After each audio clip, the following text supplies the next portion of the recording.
आज 4टा बेले आम टिके बुली बाहरी गेस कले कुआड़े भिडटी देखु मु आगू कहबी।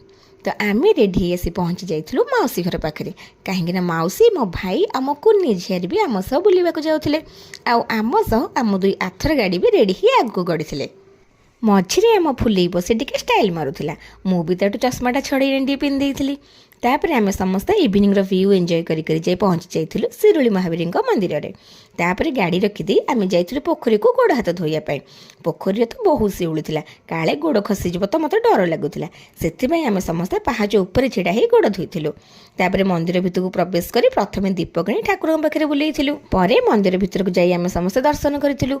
दर्शन सारी बेढ़ा चारिपटे बुलूलु बुलू बुलू मो नजर जाई पड़ता कूଅ भितर थिबा दीटा कंजंग उपरे। तापर मंदिर बुलाबुली सारी आम समस्ते बाहर को आसलु आम फुले भी ये स्वेटर आउ कैप पिंधि जावाई रेडी हो जाता आमे भी जोता चप्पल पिंधा पिंधि कर रेडी ही घर को बाहर थिलु।